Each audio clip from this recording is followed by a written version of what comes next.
ایسا بہت کم ہوتا تھا کہ وہ صبح سب کے ساتھ بیٹھ کر ناشتہ کرتا ہوں۔ ہاں میرے شیر، کہاں کی تیاری ہے؟ صبح صبح؟ وہ دادا، آج میری ایک کانٹریکٹ کے سلسلے میں کراچی میں میٹنگ ہے، بس وہیں جا رہا ہوں، انشاءاللہ رات تک واپسی ہو جائے گی۔ اچھا اچھا، اللہ کامیاب کرے میرے شیر کو۔ وہ سنجیدہ سا بیٹھا دوبارہ ناشتہ کرنے لگ گیا۔ باقی سب بھی ڈائننگ ٹیبل پر آ گئے۔ وہ ناشتہ کر کر سب کو اللہ حافظ کہتا گاڑی میں بیٹھ گیا اور ڈرائیور کو ایئرپورٹ جانے کا بولا۔ ڈرائیور سر ہلا کر گاڑی چلانے لگا۔ تقریباً 12 بجے ان کی میٹنگ تھی، جو کہ بہت اچھی رہی۔ کانٹریکٹ شاہ انڈسٹری کو مل چکا تھا، جس پر پچھلے 2 سالوں سے ابان شاہ محنت کر رہا تھا، اور آخر آج اسے محنت کا صلہ مل گیا ہے تھا۔ وہ گلاسز لگائے میٹنگ ہال سے نکلتا گاڑی میں بیٹھ کر اپنے دوست تابش کے پاس ملنے چلا گیا، جو کراچی میں ہی رہتا تھا۔ تابش اور ابان کی دوستی ایک بزنس میٹنگ میں ہی ہوئی تھی، جو اب ایک دوسرے کی جان و جگر بن چکے تھے۔ ابان تابش کے ساتھ ہوتے بالکل 18 سال کا نوجوان ہی بن جاتا۔ ابھی بھی وہ تابش کے ساتھ ہنسی مذاق میں مصروف تھا۔ اگر اتنا ہنستے ہوئے بادشاہ اسے دیکھ لیتی تو شاید صدمے سے ہی مر جاتی، کیونکہ بادشاہ کی ہسٹری میں ابان شاہ کبھی مسٹر کھڑوس اور ظالم دیو ہی تھا، جسے خون پینے کے علاوہ کچھ نہیں آتا تھا۔ تابش، بھابھی کی سنا کیسی ہیں؟ اور تیری کافی کلاس لگتی ہے بھابھی کے ہاتھوں، یا ابھی سکون ہے؟ تابش کی شادی حال ہی میں ہوئی تھی، تبھی ابان اسے چھیڑ رہا تھا۔ بیٹا کر لے مذاق، جب تمہارا وقت آیا تو پوچھوں گا کب تک آزادی سے رہو گے۔ اب کی بار میں حویلی آیا تو دادا جی سے تیری شادی کی سفارش ضرور کروں گا۔ آخر کب تک تمہیں کنوارا رکھنا؟ کیوں تجھے میری آزادی برداشت نہیں ہو رہی؟ تبھی تو بول رہا ہوں میں بھی شادی کا لڈو کھا لے۔ کافی دیر دونوں یوں ہی مذاق مستی کرتے رہے، ٹائم کا پتہ ہی نہیں چلا۔ اب وہ تابش سے اجازت لیتا واپس حویلی کے لیے نکل چکا تھا۔ حویلی پہنچتے اسے کافی دیر ہو گئی تھی۔ دادا سائیں کو فون پر لیٹ آنے کا وہ بول چکا تھا، اسی لیے وہ گھر آیا تو لال حویلی کے مکین اپنے اپنے کمروں میں سکون سے سو رہے تھے۔ وہ بھی اپنے کمرے کی طرف چل پڑا۔ ابھی پہلی سیڑھی پر پاؤں ہی رکھا تھا کہ ایک نسوانی چیخ کی آواز آئی۔ اس نے مڑ کر آواز کی سمت دیکھا تو آواز کچن سے آ رہی تھی۔ وہ الٹے پاؤں کچن کی طرف گیا، دیکھا تو بادشاہ شیلف کے پاس کھڑی رونے میں مصروف تھی، اور چائے والی کیتلی الٹی چولہے پر پڑی اپنی قسمت کو رو رہی تھی۔ ابان نے آگے بڑھ کر چولہے کا بٹن آف کیا اور ایک نظر بادشاہ کے جلے ہوئے ہاتھ کو دیکھا، جیسے معاملہ سمجھ رہا ہو، اور جب سمجھ آئی تو سر نفی میں ہلاتا ہوا باہر کو نکلا، جیسے اس لڑکی کا کچھ نہیں ہو سکتا۔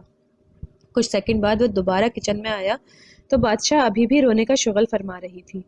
وہ اس کی کلائی پکڑ کر باہر لے کر آیا، اسے صوفے پر بٹھا کر اس کے جلے ہاتھ پر ٹیوب لگائی اور بولا، جب کام ہوتے نہیں تو کرنے کیوں جاتی ہو؟ یہ بول کر وہ اپنے کمرے میں چلا گیا۔ پیچھے بادشاہ سوں سوں کرتی رہی، منحوس ماری، تیرے کب کام ختم ہوں گے؟ جا دفع ہو جا میری نظروں سے، پیدا ہوتے ہی مر کیوں نہیں گئی؟ میری زندگی خراب ہو گئی تیری وجہ سے۔ وہ آنسو پیتے اپنے یہی سوچ رہی تھی کہ کوئی ماں اپنی سگی اولاد کے ساتھ ایسا کیسے کر سکتی ہے، پر یہ منحوس کا لفظ تو اس نے ہوش سنبھالتے ہی سنا تھا، اور اب تو عادت ہو چکی تھی۔ شاید کب کی مر جاتی اگر اپنے بابا کا خیال نہ ہوتا تو۔ کینسر جیسی بیماری میں مبتلا تھے، اسے اپنی بیٹی کا دکھ نظر آتا تھا، پر وہ کر بھی کیا سکتی تھی؟ اس کی ماضی میں کی گئی ایک غلطی نے اس کو نہ صرف اپنوں سے دور کیا، بلکہ ساری زندگی کے لیے خود کو پچھتاووں کی نظر بھی کر دیا۔ دوسری طرف شار سونے کے لیے جب اپنے بیڈ پر لیٹا تو اس سے وہ کیفیٹیریا والی لڑکی آنکھوں کے سامنے آ گئی۔ اس کا معصوم سا چہرہ، آنکھوں میں ناشتی معصومیت، کالی بڑی چادر میں وہ چھوئی موئی سی لڑکی جسے امتسال شاہ کے حواسوں پر سوار ہو رہی تھی۔ وہ ایک دم اچھل کر بیٹھا۔ یہ مجھے کیا ہو رہا ہے؟ میں کیوں اس عام لڑکی کے بارے میں سوچے چلا جا رہا ہوں؟ امتسال شاہ کے آگے پیچھے لڑکیاں گھومتی تھیں، پر اس لڑکی نے اس کی طرف نظر بھر کر بھی نہیں دیکھنا گوارا کیا۔ وہ اس کی مردانگی کو کہیں نہ کہیں چوٹ پہنچا گئی تھی۔ یہ بات حقیقت ہے کہ مرد کی انا پر وار کاری ہو جائے تو کوئی لڑکی ایسے مرد کو اگنور کرے جس کے آگے پیچھے ہزاروں لڑکیاں مکھیوں کی طرح بنبناتی ہوں، اور ایک عام سی لڑکی اس کی طرف دیکھنا بھی گوارا نہ کرے، تو ضروری نہیں ہر لڑکی دل پھینک ہو۔ کچھ لڑکیاں اپنے آپ کو اپنے محرم کے لیے بھی سہج سہج کر رکھتی ہیں۔ کچھ تو بات ہے اس لڑکی میں ایسے ہی ذہن پر سوار نہیں ہو رہی، چیک تو کرنا پڑے گا۔ وہ کمینی سی ہنسی ہنستا ہوا خود سے بولا اور منہ پر تکیہ رکھ کر سونے کی کوشش کرنے لگا۔ انوشے کی کچھ دوست اس سے ملنے چھوٹی حویلی آئی ہوئی تھی۔ وہ سب ڈرائنگ روم میں بیٹھی باتیں کرنے میں مشغول تھیں کہ عشا جو یونی سے آ کر بنا کچھ کھائے پیے سو گئی تھی، وہ اٹھ کر نیچے آئی۔ ابھی مزید کچھ بولتی، سامنے اتنی ساری عورتوں کو دیکھ کر خفگی کا شکار ہو گئی، اور وہ ایسے بنا فریش ہوئے بغیر دوپٹے کے کھڑی تھی۔ ہوش آتے ہی وہ بنا سلام کے اوپر کی طرف بھاگی۔ انوشے، تمہاری بیٹی تو ماشاءاللہ بہت پیاری اور بڑی ہو گئی ہے۔ رافعہ انوشے کی کالج کی دوست، بولو کہیں رشتہ طے کیا ہے یا نہیں؟ ابھی تو نہیں کیا، ابھی تو صرف 18 سال کی ہے، ابھی تو اس کی شادی کا نہیں سوچا۔ ویسے بھی پہلے امتسال کی شادی ہوگی، اس کے بعد ایشو کا سوچیں گے۔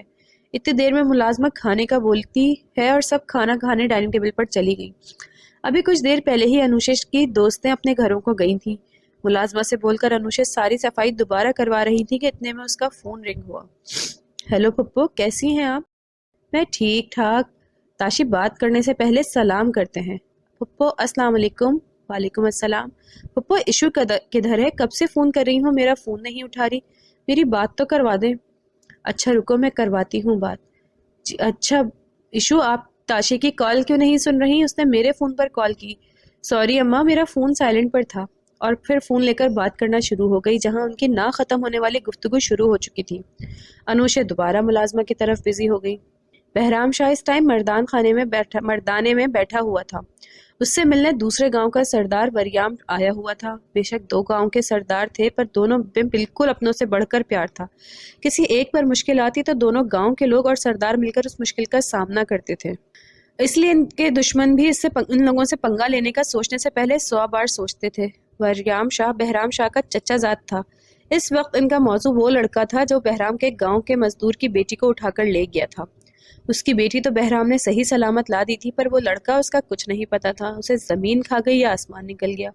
اس کے گھر والے وریام کے پاس آئے تھے کہ ہمیں ہمارا بیٹا واپس کروا دے، اس سے غلطی ہو گئی، وہ دوبارہ ایسی حرکت نہیں کرے گا۔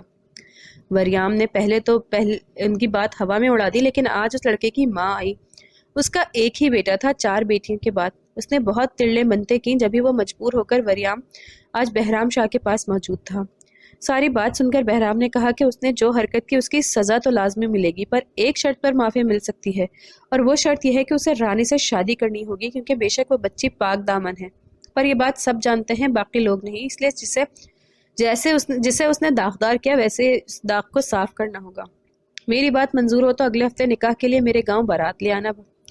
بھلا اس سے اچھی کیا بات ہو سکتی تھی؟ وریام اجازت لیتا اپنے گاؤں واپس جا چکا تھا، اور بہرام ملازم کو حقہ گرم کرنے کا بول کر آنکھیں بند کر لیٹ گئے۔ حصالہ کو آج کالج سے لیٹ ہو گیا تھا۔ وہ کب سے اسٹاپ پر کھڑی بس یا رکشے کا انتظار کر رہی تھی، پر آج کچھ بھی نہیں آ رہا تھا، نہ کوئی بس نہ کوئی رکشہ۔ کالج 3 میل دور تھا۔ وہ حصالہ جیسی نازک گڑیا کے لیے چل کر جانا آسان نہیں تھا، پر مرتی کیا نہ کرتی، مجبور ہو کر پیدل ہی چل پڑی۔ وہ کافی دیر سے چل رہی تھی، پر کالج ابھی کافی دور تھا۔ اب تو اس کا سانس پھولنے لگ گیا تھا، حجاب کی وجہ سے مسلسل پسینہ بہہ بہہ کر سارا حجاب بھی گیلا ہو چکا تھا۔ وہ ایک جگہ رک کر بیگ سے پانی کی بوتل نکال کر ایک ہی سانس میں آدھی پی چکی تھی۔ اس سے پہلے کہ وہ بوتل دوبارہ بیگ میں رکھتے، اس کے سامنے ایک کالے رنگ کی بی ایم ڈبلیو آ کر رکی۔ وہ خوف سے سہم گئی۔ اس سے پہلے کہ وہ بھاگتی، اس میں سے امتسال شاہ نے بھرپور وجاہت کے ساتھ باہر نکلا، جس نے براؤن کلر کی شلوار قمیض پہن رکھی تھی، کندھے کی ایک سائڈ پر کالے رنگ کی شال ڈالی رکھی تھی۔ وہ حصالہ کے سامنے آیا تو ایک نظر میں ہی پہچان گیا، وہ تو وہی تھی جس نے اس مغرور انسان کی راتوں کی نیندیں اڑا رکھی تھی۔ ابھی بھی وہ خوف سے بڑی بڑی آنکھیں نکالے اسے دیکھ رہی تھی۔ یہ منظر سامنے والے کو کتنا بھا رہا تھا، کوئی اس ٹائم امتسال سے پوچھتا، کہاں جانا ہے؟ بیٹھو میں چھوڑ دوں۔ وہ ٹس سے مست نہیں ہوئی۔ وہ خود کو اگنور کیے جانے پر غصے سے تپ کیا، پر اس نازک گڑیا کی حالت اس لائق تھی بھی نہیں کہ وہ سارا غصہ اس کا سہ سکتی، اسی لیے تحمل سے بات کرنے کی کوشش کی۔ چلو میں چھوڑ دیتا ہوں، کہاں جانا ہے؟ صرف انسانیت کے ناطے بول رہا ہوں، ڈرو نہیں، اتنی بھی خوبصورت نہیں کہ تم پر دل آ جائے۔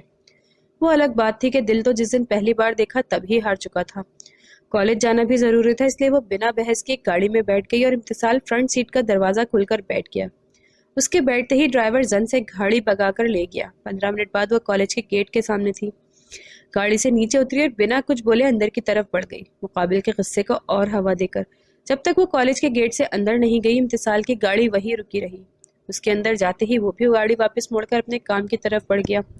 بہرام شاہ کے وعدے کے مطابق 1 ہفتے کے بعد وریام کے گاؤں سے بارات آ چکی تھی۔ رانی کو دلہن بنا کر عزت سے بیاہ دیا گیا۔ پہلے تو زاویار، جس نے بہرام شاہ کے گاؤں کی لڑکی کو زبردستی اغوا کیا تھا۔ بہرام نے اس کی اپنے آدمیوں سے خوب خاطر تواضع کی، پھر اس سے وعدہ لیا کہ رانی کو کبھی کوئی دکھ نہیں ملنا چاہیے، ورنہ دوبارہ معافی نہیں ملے گی۔ اس کے ساتھ اتنا برا ہو چکا تھا، وہ رانی تو کیا کسی کو بھی دکھ دینے کا سوچ نہیں سکتا تھا۔ اگر بہرام شاہ جیسا ہو تو کوئی لڑکی بنا کچھ غلط کیے کبھی سزا نہ بھگتے۔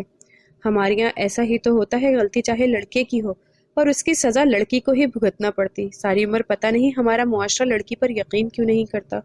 ہمیشہ غلطی لڑکی کی تو نہیں ہو سکتی، کبھی مرد بھی حد سے بڑھ جاتا ہے، پر وہ مرد اسے کیا پوچھ گچھ ہوگی سوالوں کے کٹہرے میں تو لڑکی کھڑی ہوتی ہے۔ رانی عزت سے رخصت ہو چکی تھی اپنے سسرال، اور بہرام نے خود شرکت کی تھی شادی میں۔ رانی کی ماں باپ تو دعائیں دے دے کر نہیں تھک رہے تھے۔ آخر بہرام نے ان کی پھول جیسی بیٹی کو رلنے سے جو بچا لیا تھا، نہیں تو نہ جانے رانی کی قسمت کیسی ہوتی۔ بادشاہ یوں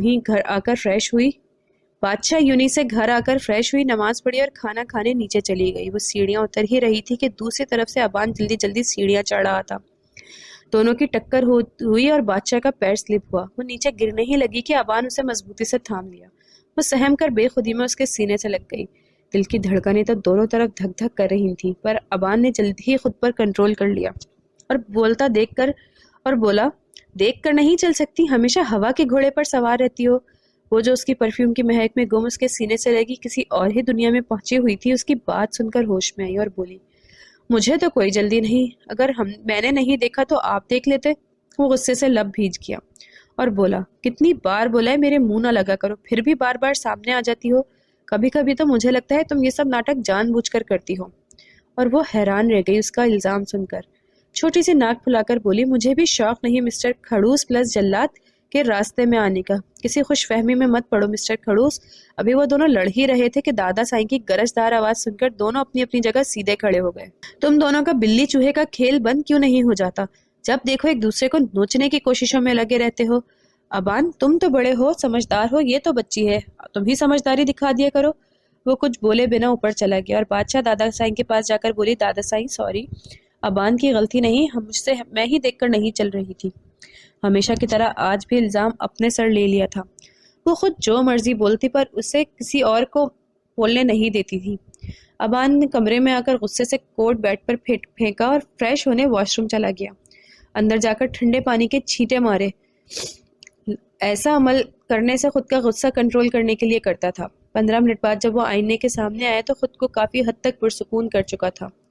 وہ بادشاہ کو شروع سے ہی پسند نہیں کرتا تھا۔ جب یہ پیدا ہوئی تب سے 10 سال کا تھا۔ اس کی پیدائش کے 10 سال بعد کوئی بچہ حویلی میں پیدا ہوا تھا، وہ بھی لڑکی، تو سب کی جان بسنے لگ گئی اس میں۔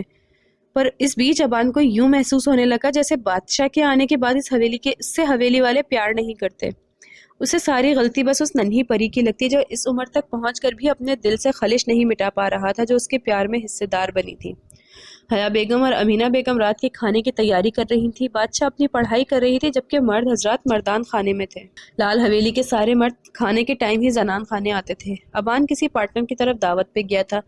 ویسے تو اسے یہ سب کرنا فضول لگتا تھا، پر کبھی کبھار انسان کو اپنے فائدے کے لیے وہ بھی کام کرنا پڑتا ہے جس نے اس عام حالات میں سوچا نہیں ہوتا۔ بادشاہ نیچے آ چکی تھی اور آتے ہی کچن میں کھڑی حیا بیگم کے گلے میں باہیں ڈال کر پوچھا، تائی سائیں کھانے میں کیا بنا رہی ہیں؟ آج مٹن، کڑھائی کباب، سفید چاول اور رائتے کے ساتھ کڑھی بنائی۔ واہ، مطلب آج تو کھانے میں مزہ ہی آ جانا ہے۔ کڑھی چاول کا نام سنتے ہی اس کے منہ میں پانی بھر گیا۔ بس کریں بھابھی، اس کے نخرے نہ اٹھایا کریں، خود سے تو اٹھ کر پانی نہیں پی سکتی اور فرمائشیں سن لو مہارانی کی۔ بادشاہ ہونٹ پھیلا کر آنکھوں میں نہ آنے والے آنسو پوچھنے لگ گئی۔ ارے امینہ، کتنی بار کہا ہے میری بچی کو کچھ نہ کہا کرو، اس کی فرمائشیں پوری نہیں کرنی تو کس کی کریں گے، ایک ہی تو گڑیا ہے ہماری۔ اور بادشاہ ماں کو زبان دکھا کر تائی کے گلے لگ گئی۔ امتسال آج پھر کلب میں بیٹھا حرام مشروب پی رہا تھا۔ ساتھ اس کے جیسے لفنگے دوست بھی تھے جو لڑکیوں کو تاڑنے اور اپنی ہوس بجھانے کے چکر میں تھے۔ وہ سب باتوں میں بزی تھے کہ اتنے میں ایک لڑکی جس نے بیہودہ لباس پہن رکھا تھا، ہاتھ میں شراب کا گلاس پکڑے، پاؤں میں اونچی پینسل ہیل پہنے ٹک ٹک کرتی مثال شاہ کے پاس آئی اور اس کے سامنے جھک کر اس کے کان کے پاس اپنے لب رکھتے ہوئے بولی، hi handsome, you are so sweet, کیا تم میرے ساتھ رات کے حسین پل بتانا چاہو گے؟ امتسال جو اس کی خوبصورتی میں گم تھا، اچانک اس کی آنکھوں کے سامنے کالی چادر میں لپٹی 2 آنکھیں لہرائیں اور وہ ایک دم کھڑا ہو گیا۔ اس کا دل گھبرانے لگا۔ اس ماحول سے وہ خود بھی اپنی کیفیت نہیں سمجھ پا رہا تھا کہ اس کے ساتھ ہو کیا رہا ہے۔ اس کا ایک دوست بلال اس کے پاس آیا اور بولا، شاہ تم ٹھیک ہو؟ کیا ہوا اچانک سے؟ نہیں کچھ نہیں، مجھے میری طبیعت ٹھیک نہیں لگ رہی، میں گھر جا رہا ہوں، فریش فیل کروں گا۔ وہ بنا جواب سنے اپنی BMW میں بیٹھ کر گاڑی گھر کے رستے پر موڑ لی۔ گھر آ کر وہ سیدھا روم میں گیا اور گرنے کے انداز میں بیڈ پر لیٹ گیا اور آنکھیں بند کر گیا۔ دل تھا کہ بے چین ہوا پڑا تھا۔ ایسا تو نہیں تھا کہ وہ پہلی بار کلب کیا تھا یا پہلی بار کسی لڑکی سے ایسی گفتگو ہوئی تھی۔ نہ جانے کتنی لڑکیاں اس کے بستر کی زینت بن چکی تھی، پر ایسی حالت کبھی نہیں ہوئی تھی جیسی آج تھی۔ فی الحال وہ کچھ نہیں سوچنا چاہتا تھا، اس لیے پرسکون ہونے کے لیے نیند کا آنا ضروری تھا۔ اور پھر کہتے ہیں نا کہ نیند تو سولی پر بھی آ جاتی ہے، یہ تو پھر مخملی بستر تھا، کیسے نیند مہربان نہ ہوتی۔ یہ منظر لال حویلی کے مردان خانے کا تھا، جہاں ایک بہت بڑی پنچایت اکٹھی ہوئی تھی جس میں سرداری کسی ذمہ دار انسان کو سونپی جانی تھی۔ جیسا کہ اب تک ترشٹی گاؤں کا سردار سید بہرام شاہ تھے، جن کے ہوتے ہوئے کبھی کسی غریب کے ساتھ ناانصافی نہیں ہوئی تھی، نہ کبھی کسی کو اپنے سردار سے کسی قسم کی شکایت ہوئی تھی۔ اس لیے پورے گاؤں اور پنچایت میں اکٹھے ہوئے بڑے بزرگوں نے فیصلہ ابان شاہ کے حق میں دیا۔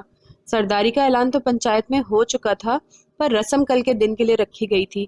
حویلی میں سب لوگ بہت خوش تھے، خاص کر دادا جی، جن کی دلی خواہش تھی کہ ان کے بعد اگلے سردار سید ابان شاہ ہی بنے، کیونکہ ان کو ابان شاہ میں اپنی پرچھائی نظر آتی تھی اور ان کو یقین تھا کہ ابان شاہ سرداری کے اصولوں کو اچھے سے نبھا سکتا ہے۔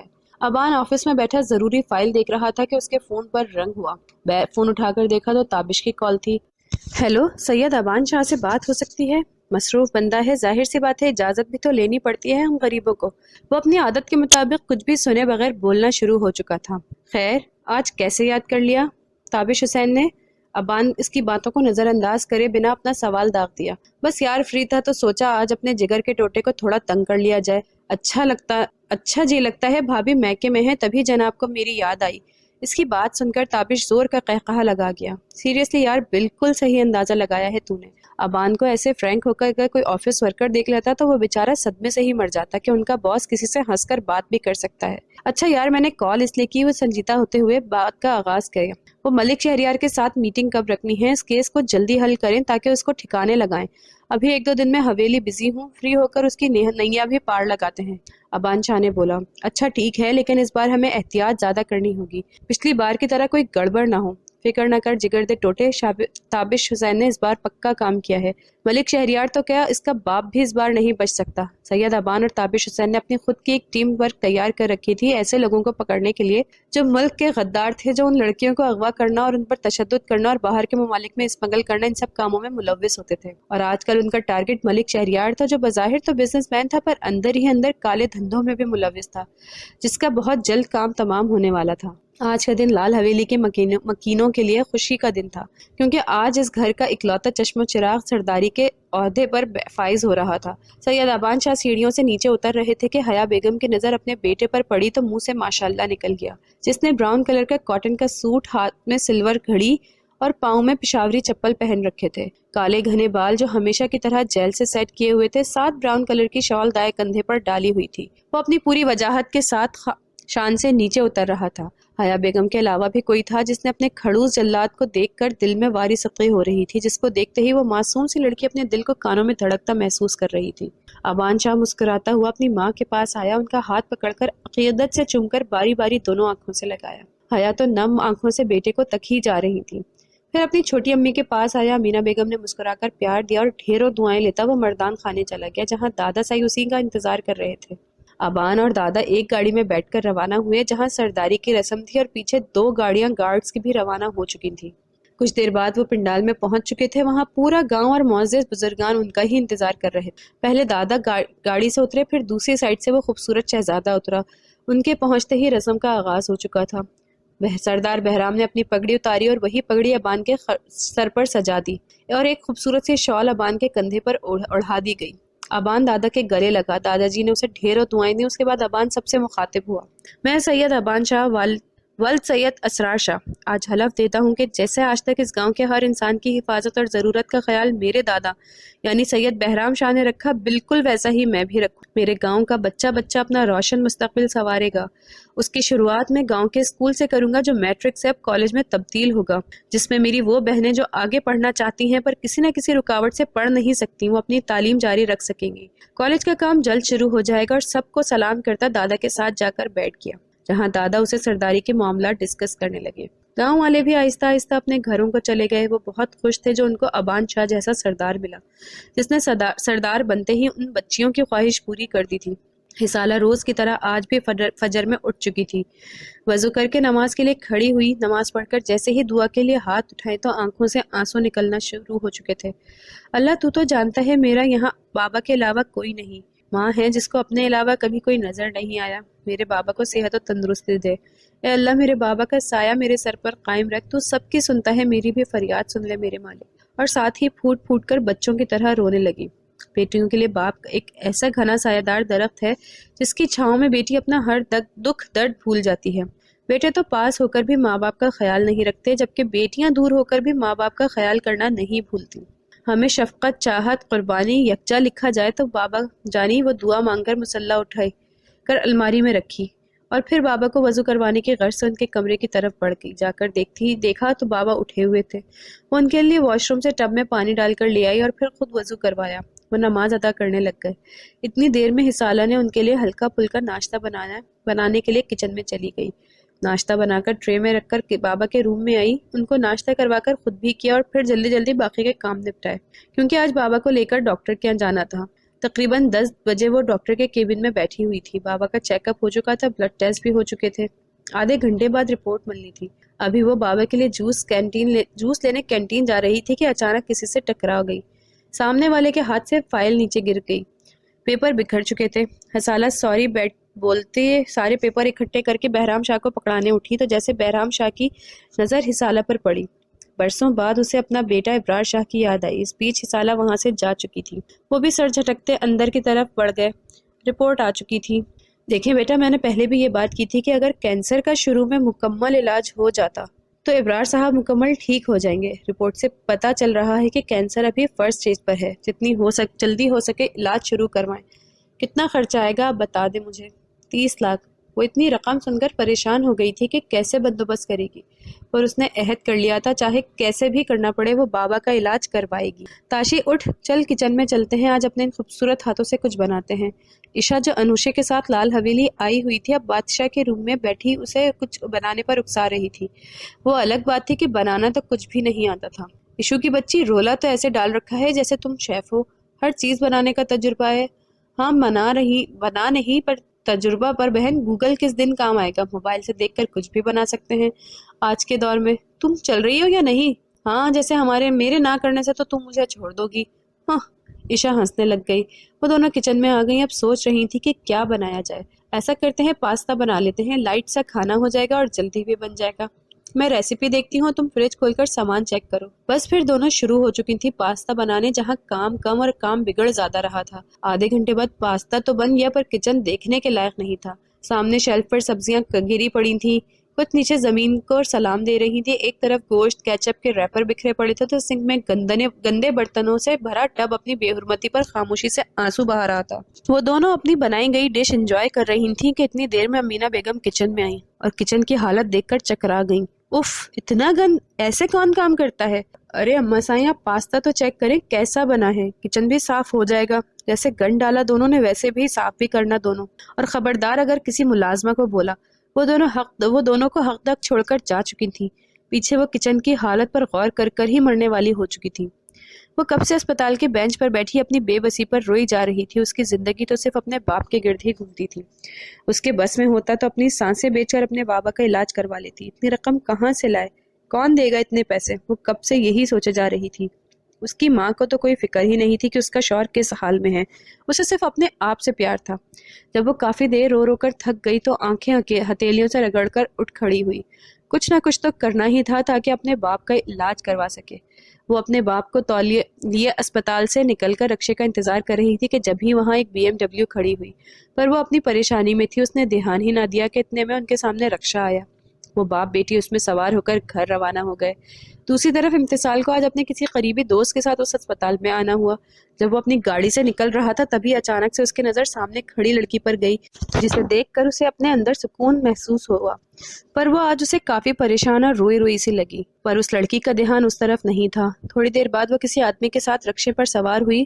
سوار ہوتے وقت اس کے ہاتھ میں پکڑی فائل سے کچھ پیپر زمین پر گرے۔ امتسال کی نظر وہیں تھی جب اسے پیپر گرے نظر آئے۔ اس سے پہلے کہ وہ وہاں تک پہنچ پاتا وہ جا چکی تھی۔ اس نے پیپر اٹھا کر جیسے ہی سیدھا کیا، رپورٹ پڑھ کر اسے ساری بات سمجھ آ چکی تھی۔ اس کے شیطانی دماغ میں جلد ہی ایک ترکیب آئی، بس اب اس ترکیب پر عمل کرنا تھا۔ وہ مسکراتا ہوا اندر کی طرف بڑھ گیا۔